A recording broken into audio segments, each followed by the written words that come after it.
The last part of the sequential circuit, that is called part 7, is for registers.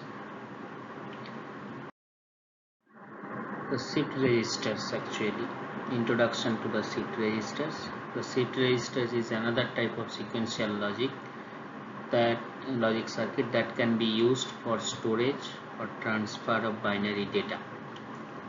The sequential device loads the data present on its inputs and then moves or shifts the data to its output once every clock cycle. For this reason, it is called shift register.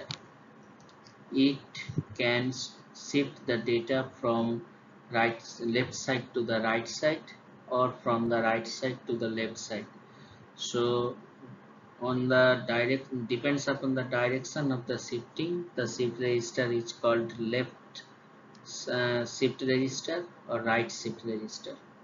The shift register basically consists of several single bit of D-type data latches, one for each data bit, either logic 0 or logic 1, connected together in a serial type daisy chain arrangement, so that the output from one data latch becomes the input of the next latch, and so on. The data bits may be fed in or out of a shift register serially, that is, one after the another from either the left or the right direction, or all together at the same time in the parallel configuration. So this is the serial input, serial output. So this is serial in, serial out, or parallel in, parallel out, or serial in, parallel out, or parallel in, serial out. So 4 combinations will be in the shift register. The number of individual data latches required to make up a single shift register device is usually determined by the number of bits to be stored, in the most common being 8 bits byte constructed from the 8 individual data latches. If it is called n bit shift register, then n number of latches should be required. Shift registers are used for the data storage or for the movement of data, as earlier told. The individual data latches that make up a single shift register are all driven by the common clock pulses, so it is a synchronous device. Shift register ICs are generally provided with a reset or clear button so that they can be set or reset forcefully as required. Generally, shift registers operate in one of 4 different modes with the basic movement of data, as I already told. One is serial in, parallel out, that is called serial in, parallel out. Okay, serial in, serial out, serial in, serial out, and the serial in, serial out, parallel in, serial out, parallel in, serial out, parallel in, serial out, and the parallel in, parallel out. In the serial in, parallel out, the register is loaded with the serial data 1 bit at a time, with the stored data being available at the output in parallel form. Serial in, serial out, the data is shifted serially in and out to the register 1 bit at a time in either a left or right direction under the clock control. Parallel in, serial out, the parallel data is loaded into the register simultaneously and is shifted out of the register serially one by one under the clock control. And parallel in, parallel out, the parallel data is loaded simultaneously into the register and transferred together to their respective outputs by the same clock pulses. The direction movement of the data through the shift registers can be either to the left, it is called left shifting, to the right, left is but right out, left in but right out, that is called rotation, or both left and right shifting within the same register by making it bidirectional. Now come to the first, that is 4-bit serial in parallel out, that is called SIPO shift register. Serial in, the data is in one by one and the data is out parallelly. The operation is as follows. Let's assume that first all the flip-flops, flip-flop A to flip-flop D, have just been reset or the clear input, and that all the outputs QA to QD are at logic level 0, known such that no parallel data output is there at the first time initial stage. If a logic 1 is connected to the data input pin of a first flip-flop, that is called flip-flop A, then on the first clock pulse the output of the flip-flop A and therefore resulting QA will be set high due to the rising edge of the clock pulses. Rising edge of the clock pulses, the output will be D.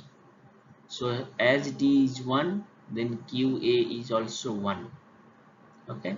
So for next all the flip-flops have the logic 0. So assume now that the data input pin of the flip-flop A has returned low again to logic 0, giving us the data pulse 0 1 0.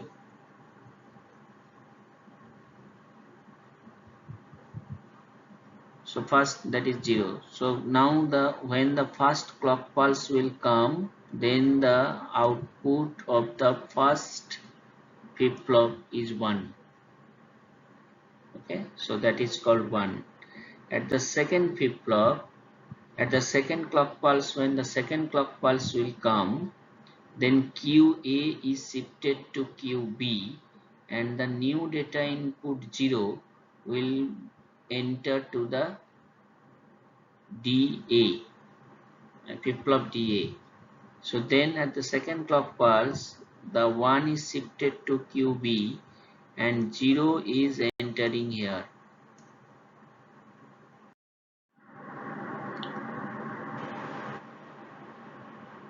Flip-flop A to logic 0 and the output of flip-flop B and the QB high to logic 1 for the second clock pulse, as I told, as input D has the logic 1 level on it from QA.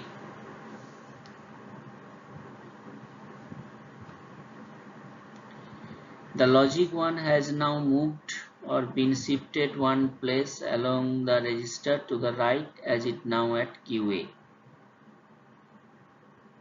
Okay. So now when the third clock pulse arrives, this logic 1 value moves to the output of C here.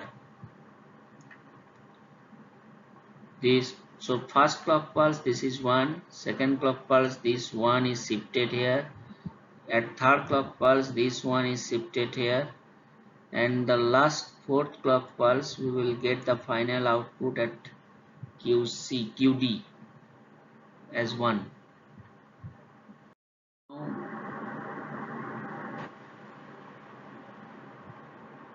The truth table and the following waveform shows the propagation of the logic 1 through the register from left to right. Here, this one is shifted to here, this one is shifted to here, this one is shifted to here. Okay, so after fourth clock pulse, we can get the data as 1 at QD, and the total data should be QA equal to 0, QB is equal to 0, QC is equal to 0, and QD is equal to 1. So the complete value of the data is 0001 is stored in the register after fourth clock pulse. Note that after the fourth clock pulse has ended, the 4 bits of data 0001 are stored in the register and will remain there provided clocking of the register has stopped. Okay, so the 1 will transfer here, then transfer here, then transfer here, then transfer here at every clock pulses, and the 0 will store others at the other output of the flip-flop. So when the 1 is entered the QA first clock pulse, 1 is shifted to the QB at the second clock pulse, then the new 0 will enter here, and this 0 will transfer here, 1 is transferred here. So now this new 0 is entered at QA. Okay, so then this 0 will transfer here, this 1 will be transferred here, and this 0 will be transferred here, and new 0 will be transferred here. So then we will get after 4, this is 1, this is 0, this is 0, this is 0. Okay, now the second type of register is called the serial in and serial out. So this shift register is very similar to the SIPO above, except where before the data was read directly in the parallel form from the outputs QA to QD, but this time the data is allowed to flow straight through the register and out of the other end. So for this reason it is called serial in. This is the serial in data, and this is the serial out data.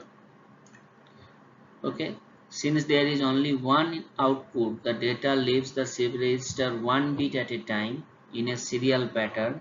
Hence this name is serial in to serial out shift register, or SISO.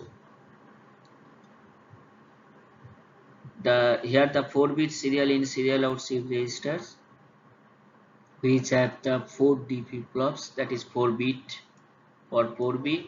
So n bit register require the n number of flip-flops. So here the flip-flop 0, flip-flop 1, flip-flop 2 and flip-flop 3 are used.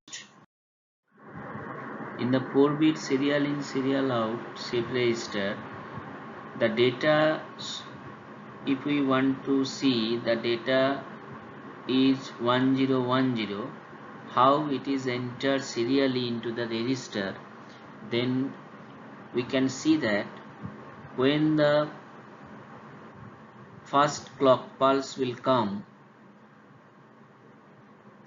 then the first input of the data as 0 will enter to the first D flip-flop, and others are 0.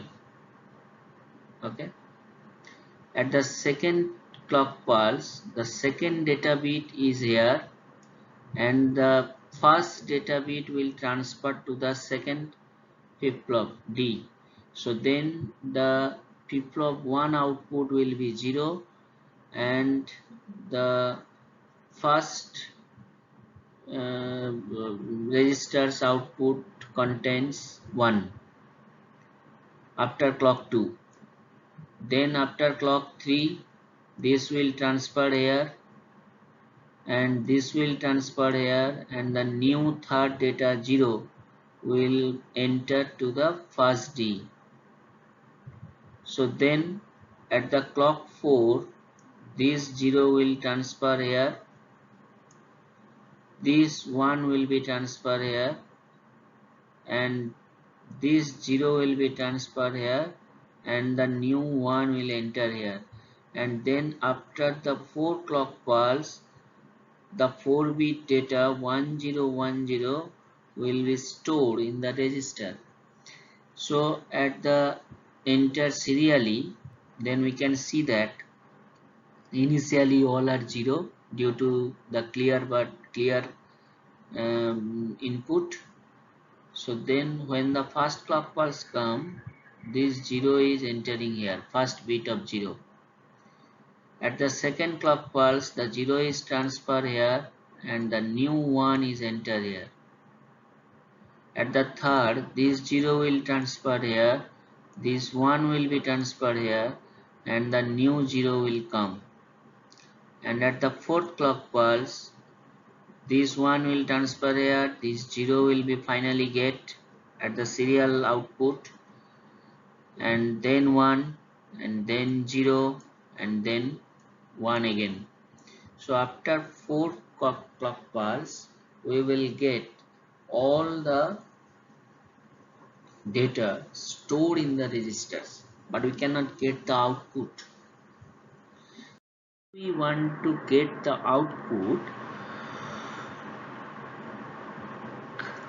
then the 4 bits 1010 being coded out serially from the CISO. So what happens at the 5th clock pulse, then first initially that will be stored. Okay, so then what happens, we will get 0,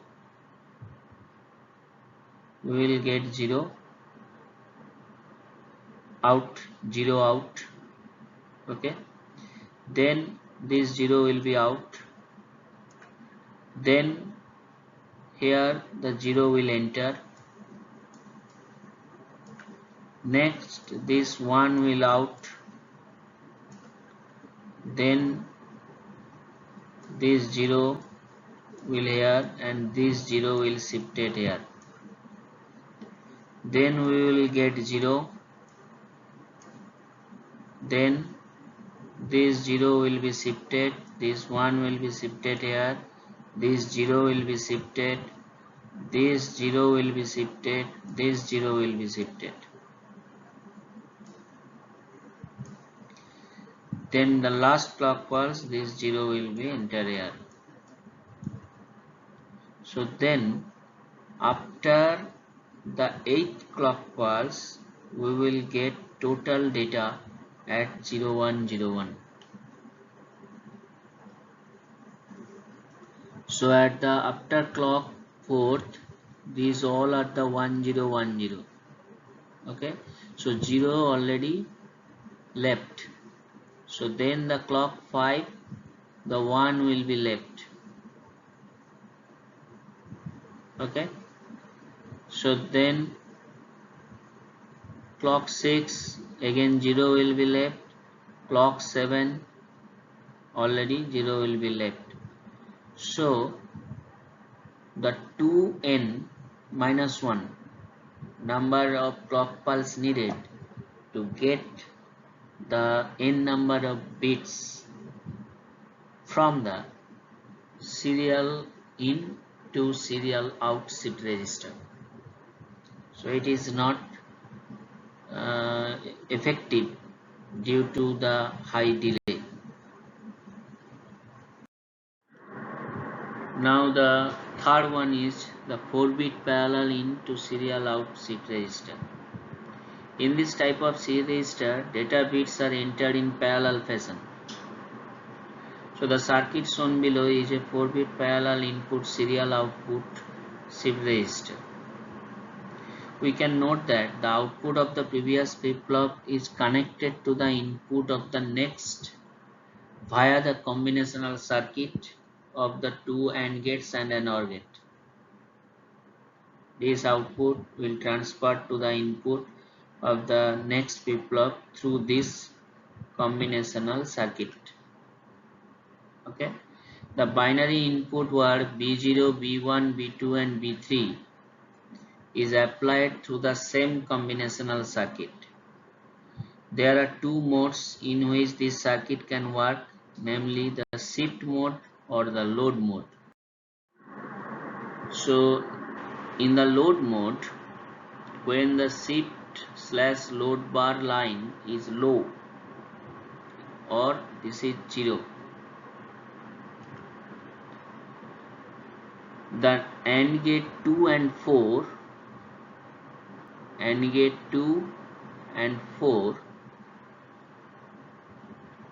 and the 6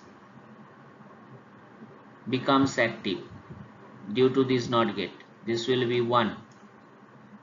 So then this AND gate, this and this will be active due to the one input is 1.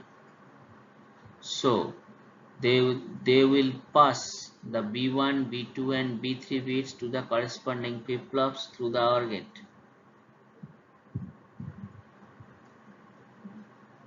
On the low going edge of the clock, the binary input B0, B1, B2, B3 will get loaded into the corresponding flip-flops directly due to the active low edge trigger flip-flop due to this bubble. Due to this bubble, this is the active low flip-flop, so it will be active to the active low devices, active low clock pulses. So the parallel loading takes place. Now if this is 1, then this will be 0, then these are not activated, then the 1, 3 and 5 will be activated. Therefore, the shifting of the data takes place from the left to right. So from flip-flop 0 to flip-flop 1, 2 and 3, bit by bit, on application of the clock pulses. Thus the parallel in serial out operation takes place. Now the last type of shift register is 4-bit parallel in to parallel out, that is called PIPO shift register. In this mode, the 4-bit binary input B0, B1, B2, B3 is applied to the data inputs D0, D1, D2, D3 respectively of the 4 flip-flops. As soon as a negative clock will come, then the input binary bits will be loaded into the flip-flop simultaneously due to the parallel input mode is active. So the loaded bits will appear simultaneously to the output due to the parallel output configuration. So only one clock pulse is essential to load all the bits and get all the outputs as the parallel output is activated. So these are the 4 types of main shift registers I explained. Now there is 2 types of special types of shift registers, that is called bidirectional shift register. If we shift a binary number to the left by 1 position, this operation is equivalent to multiplying the original number by 2. Similarly, if we shift a number to the right by 1 position, this operation is equivalent to the dividing the original number by 2. So hence, in order to perform this type of multiplication and division type of mathematical operations, we need a shift register that can shift the bits in either left or right direction to achieve the multiplication or the division in mathematics. So this can be achieved by only the bidirectional shift register. For this reason, the bidirectional shift register is very important. So the entire set of shift registers mentioned above are unidirectional. CISO, SIPO, PISO and PIPO. All are the unidirectional shift registers. They shift the data only to the right or only to the left. But in bidirectional shift register, these shift registers can shift the data from left to right or right to left. The bidirectional shift register can be defined as the register in which the data can be shifted either left to right. This register has mode input for right shift or left shift, a clock signal and the 2 serial data lines, one each of input or output. The mode input will control the shift left or shift right operations. This is the serial data in This is the right or left shift or right shift, that this is the control input. If the mode input is high, if this is high, then it will be shift right, or if it is low, then it is the left shift. So the circuit of a bidirectional shift register using this flip-flop is shown in the figure. The input serial data is connected at two ends of the circuit. Two AND gates 1 and AND gates 8, 1 and 8 are connected with the serial data in. From the left to right shifting, the data should be in from left. So for this reason, the AND gate 1 is connected with the serial data in line, and if it acts as a left shift register, then the data should be entered from the right side flip-flop. So then the serial data in should be connected to the right side flip-flop. So for this reason, the AND gate 8 will be connected with the serial data in.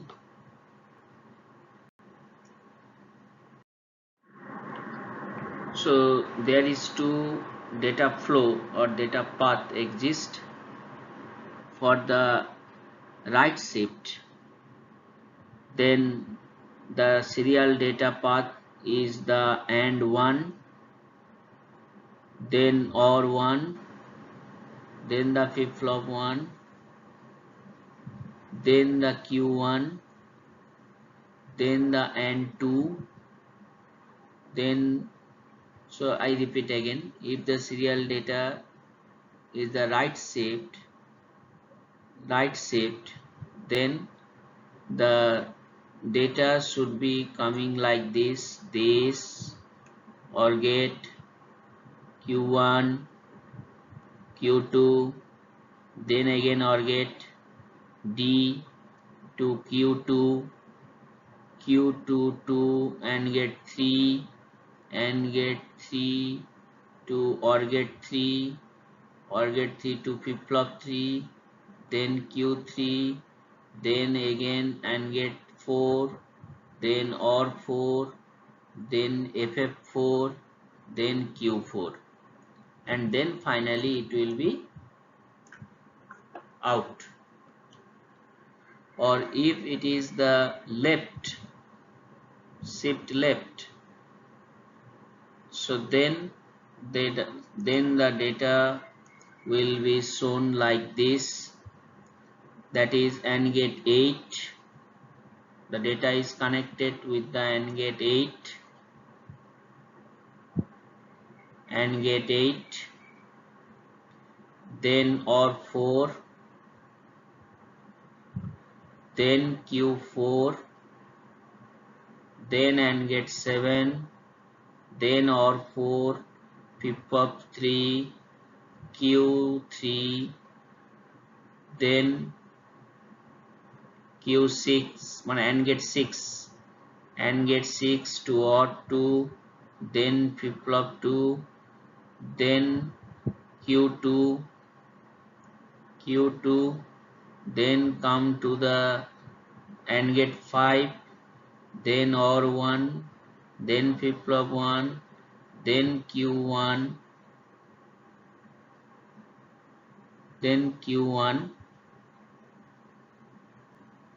and finally we will get the serial data left. So this is the direction path of the bidirectional shift register.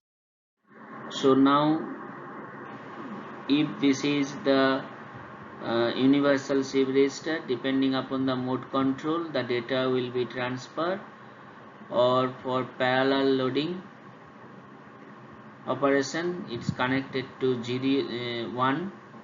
This aim should be 1 for parallel loading, and aim is 0 for serial shifting. So serial shifting, then again two types, right shift or left shift. So if the right shift is connected, then the right shift will occur. If the left shift is connected, then the left shift will be occur. The special type of two registers are there, that is called, one is ring counter, another is the Johnson counter. So in the ring counter, if we connect the output of the serial in serial out shift register, that is called SISO shift register, back to its input, so that the output from the last flip-flop QD becomes the input of the first flip-flop QA, then we have a closed loop circuit where the QD recirculates the same bit of data around a continuous loop for every state of its sequence, and this is the principal operation of a ring counter. Then by looping the output back to the input, we can convert a standard shift register circuit into a ring counter. Here the last Q will be feedback through the D. Okay, this is the serial in serial out shift register. So what happens?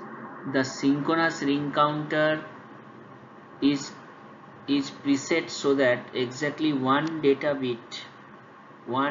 bit in the register is set to logic 1, with all the other bits are reset to 0.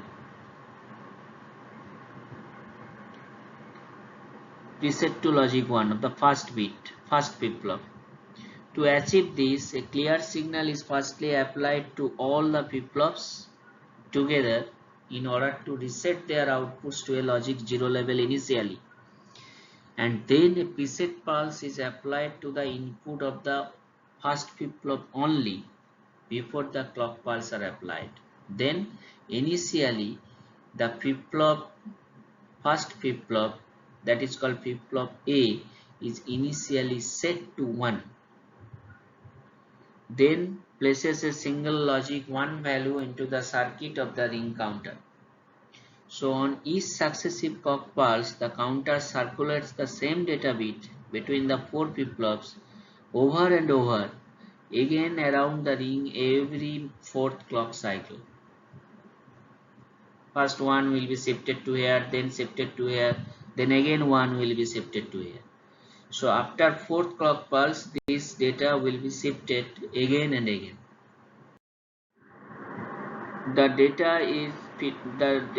This type of data movement is called the rotation, and like the previous shift register, the effect of the movement of the data bit from the left to right through a ring counter can be presented graphically as follows along with the timing diagram. So after 4th clock pulse, it will be repeated. This one will be shifted to the first flip-flop as a data input. So then there should be no preset required. So this is the ring counter. But in the Johnson ring counter or the twisted ring counter is another shift register with feedback exactly the same as the standard ring counter, except this time the inverted output Q of the last flip-flop is now connected back to the input D of the first flip-flop. So in the ring counter, the Q will be connected, QD will be connected to the first flip-flop input, but for the Johnson ring counter, the QD bar will be connected to the input of the first flip-flop. So an n-stage Johnson counter will circulate a single data bit giving the sequence of 2 to the power 2n different states, and can therefore be considered as mod 2n counter. Actually this should be in 2 to the power of n. This is not 2n, this is 2 to the power of n. This should be 2 to the power of n counter. Just some printing mistake is there. So this inversion of the Q before it is feedback to the input D causes the counter to count a different way. Instead of counting to a fixed set of pattern like the normal ring counter, such as 4-bit ring counter, that is 001, then 1 will be shifted 0010, then 0100, then again this one will be shifted to 1000, and then it repeat. But in Johnson counter, counts up and then down as the initial logic 1 passes through it to the right, replacing the preceding logic 0. So then what happens? At first this will be 0000. Then at the second, the that will be 1. Okay, so 1000. Then this is fa is equal to 0. So at the next clock pulse, suppose this is actually this is 0, fd is 0. So fd bar will be 1. So 1 will be enter here. So then qa should be 1. Okay, qa should be 1, then the 1 will be shifted, then we will get 1 1, then we will get 1 1 1, then we will get 1 1 1 1. Then after this one, when the qd is 1, qd bar is 0, then the 0 will be enter here, then 0 will be shifted to qa to qd, 0 will be shifted to qa, QB, QC, and then 1. Then 1 is FD. So 0 will be shifted here. Okay. So is in this manner we will get the 1000, then 1100, then 1110, then 1111. Then when it is 1111, this QD will be 0. So then 0 will be the first bit, MSB. So that will be 0, then 111, then 0011, then 001, then 10000, and this is the demonstrated in the following table. Thank you. Now we have completed the sequential circuit.